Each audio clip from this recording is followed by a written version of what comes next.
நீ அவிசுவாசமா இராமல் விசுவாசியா இரு. ஆமென். எப்படி இருக்கணும்? விசுவாசம். அப்ப எல்லாமே நீ பாசிட்டிவா பேசணும். ஆமென். எப்படி இருக்கிறீங்க நான் கேக்குறேன், நீங்க என்ன பதில் சொல்லணும்? நல்லா இருக்கு. நல்லா இருக்கிறேன் அப்படிதான் சொல்லணும். அதை விட்டுட்டு ஏதோ இருக்கிறோம் பாஸ்டர், என்ன செய்யறதுன்னு தெரியல பாஸ்டர், செத்துப்போ.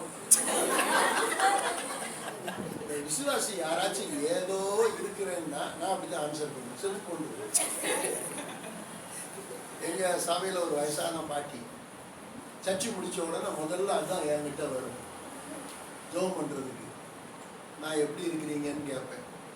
என்னத்த சொல்றது பாஸ்டர், ஏதோ இருக்கிறேன் பாஸ்டர்னுச்சு. நான் அந்த பாட்டி பேரு நாகம்மா. நாகம்மா சொல்லுங்க ஐயா, செத்துப்போ. என்ன சொன்னீங்க? செத்துப்போ. ஏன் இப்படி சொல்றீங்க? ஏதோ இருக்கிறேங்கிற அந்த கருதை இருக்கிறதுக்கு நீ போலாமா? நல்லா இருக்கிறேன்னு சொல்லு, நீ வாழ்ந்துருப்பா. சொல்லு, நல்லா இருக்கிறோம். நல்லா இருக்கிறேன். மறுபடியும் சொல்லு, நல்லா இருக்கிறேன். அடுத்த வாரம் வந்துச்சு. வந்த உடனே வேணும்னே கேட்டேன், நாங்கம்மா எப்படி இருக்கிறீங்கன்னு. அது சுதாரிச்சிருச்சு. ஏதோ இருக்கிறேன்னா இங்க என்ன சொல்லிவிடுவாரு.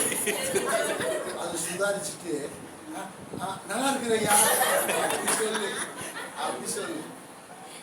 இப்போ ஒவ்வொரு வாரமும் வரும். ஃபர்ஸ்ட் நான் கேட்பேன், நாம எப்படி இருக்கிற? ஐயா நல்லா இருக்கிறையா, நல்லா இருக்கு, அப்படி பேசு. ஏதோ இருக்கிறேன், முடியாம இருக்கிறேன், என்ன பண்றதுன்னு தெரியாம இருக்கிறேன், மென்டல் ஹாஸ்பிட்டல் போய் என்ன பண்றதுன்னு தெரியாம இருக்கிறேன், ஒரே குழப்பமா இருக்கிறேன், ஒரே கஷ்டமா இருக்கிறேன். வாயில நல்ல வார்த்தையா வராத. எல்லாம் சொல்லுங்க, நன்றாக இருக்கிறேன். சத்தமா சொல்லு, சுகமா இருக்கிறேன், ஆசீர்வாதமா இருக்கிறேன், ஆரோக்கியமா இருக்கிறேன், செழிப்பா இருக்கிறேன். அதான் ஃபெய்த். இந்த எக்ஸாம் எழுதிட்டு வர்ற பிள்ளைங்களை கேட்டு பாருங்க, என்ன எக்ஸாம் எழுதிருக்கிறியா, எப்படி பாஸ் பண்ணுவியா? எழுதியிருக்க. பாஸ் ஆகுறது வாத்தியார் போடுற மார்க்கை பொறுத்து. வாத்தியார் எக்ஸாம் எழுதியிருக்கிறாரு, நீ எழுதும் பொழுதே உனக்கு ஒரு கான்ஃபிடென்ட் இருக்கணும். நான் எழுதியிருக்கிறேன், 100க்கு 96 மார்க் வரும் அப்படி நம்பு. ஒருவேளை திருத்துற டீச்சரு சைவர் முட்டை போட்டாலும் கர்த்தர் அற்புதம் செய்வார். எப்படி தெரியுமா? அதை கூட்டும் பொழுது அந்த சைவர் 6 மார்க் நமக்கு தெரியும். 6 6 6 12 12 6 18ன்னு 3 சைவருக்கு 18 மார்க் டீச்சர் போட்டோம். ஓ விசுவாசம் மலைகளை பெயர், விசுவாசம் உலகத்தை ஜெயிக்கும். ஒரு விசுவாசம் உன்னுடைய பரீட்சையில நீ முட்டை வாங்கினாலும் அது 6 மார்க்காக காட்டும். ஃபெய்த் ரொம்ப முக்கியம். ஃபெய்த் ரொம்ப முக்கியம். நீங்க எப்படி வாழணும்? வச்சிருக்கீங்க, எப்படி வாழணும் சொல்லு. எப்படி வாழணும்? விசுவாசத்துல வாழணும். எப்படி பேசணும்? விசுவாசத்துல பேசணும். எப்படி நடக்கணும்? விசுவாசத்தோட நடக்கணும். விசுவாசத்திலே அவர்கள் நடந்தார்கள், நின்றார்கள், பேசினார்கள், ஓடினார்கள். எல்லாம் விசுவாசம். விசுவாசிக்கிறவனுக்கு எல்லாம் விசுவாசிக்கிறவனுக்கு எல்லாம் கூடும்.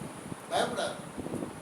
ஐயோ 1 கோடி வீடா, 1.5 கோடி காரா, 5 கோடி வீடா, எப்பா சுவாமி யோசித்து. கொடுக்கிறவர் கர்த்தர், கொடுக்கிறவர் கர்த்தர்.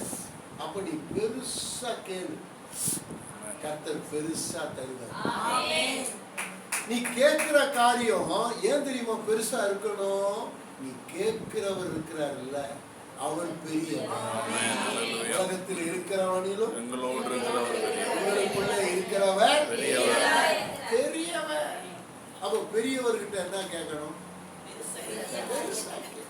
இப்ப என்கிட்ட ஒரு விசுவாசி வந்து, பாஸ்டர் ஒரு 10,000 வேணும்னா அது எனக்கே அசிங்கம்.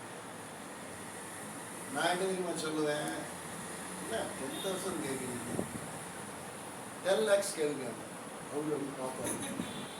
மாஸ்டர் 10,000 போதும் மாஸ்டர், 10 லட்சம் கேளியா?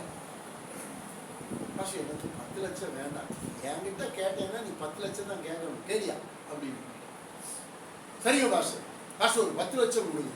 இல்லை, 10 லட்சம் இல்லைன்னு சொன்னா எனக்கு பெருமை, 10,000 இல்லைன்னு சொன்னா எனக்கு அவமானம்.